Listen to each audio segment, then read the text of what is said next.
Most evenings, Daniel stayed long after everyone else had left. The office lights dimmed automatically, but his screen still glowed. An email sat open.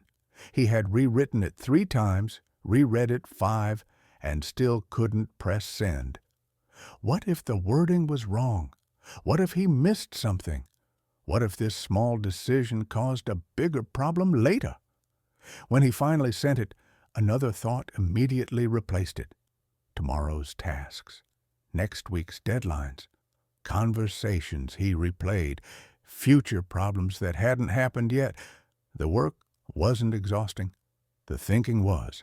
At night, the noise grew louder. He lay in bed, mind racing through possibilities, corrections, backup plans for things that might never go wrong. Sleep came late and left early. One Saturday morning, after another restless night, Daniel went for a walk along the river. The air was cool and quiet. For a few minutes, the moving water helped his shoulders relax. Then the thoughts returned. Should I be using this time better? Am I falling behind?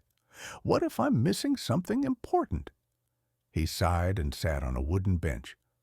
An elderly man sat at the other end, holding a paper cup of tea. Between them was a small container of birdseed. A few pigeons waited nearby. After a moment, the man slid the container toward him. "Would you like to try?" he asked calmly. Daniel nodded and scattered a small handful. The birds approached slowly, pecking peacefully. The man then said, "Give them all at once." Daniel poured the entire container onto the ground. The birds rushed forward immediately. Wings flapped. They bumped into each other, scrambling and fighting over the same space, even though there was plenty. The man waited, then handed Daniel another small packet from his coat.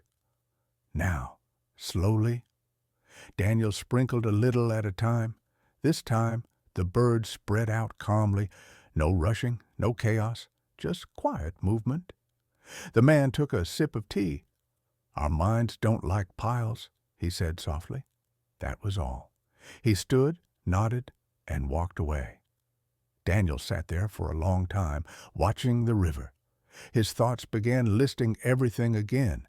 Emails, deadlines, future worries, the familiar pile. So he tried something different. Just one thing. Send the project summary, not the outcome, not the client's reaction, not next week's problems, just that one task. The thought felt lighter. When another worry pushed in, what if it's not good enough? He noticed the pile forming again. He imagined dumping all the bird seed at once. The panic, the rushing. So he went back to one handful. Just write it. That evening, the habit of overthinking was still there. His mind still tried to jump ahead. But instead of wrestling with everything, he separated the pile.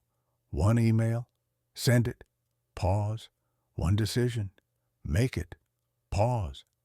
Without the weight of everything at once, he noticed something unexpected. He worked faster. There was less hesitation, less revising, less mental noise between actions. At night, when his thoughts began stacking into tomorrow and the future, he tried the same approach. Just the morning, just the first task, just sleep. The thoughts didn't disappear, but they stopped rushing. A week later, Daniel returned to the river. The elderly man wasn't there, but the water moved the same way. Steady, quiet, never carrying everything at once. Leaves drifted by one at a time, spaced by the current.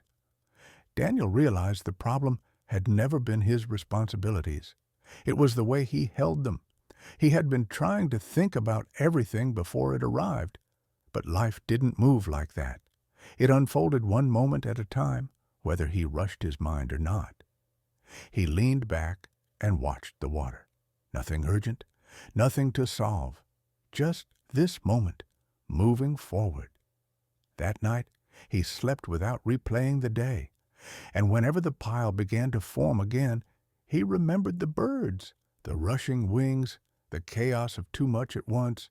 Then he chose one small handful, and the mind grew quiet again.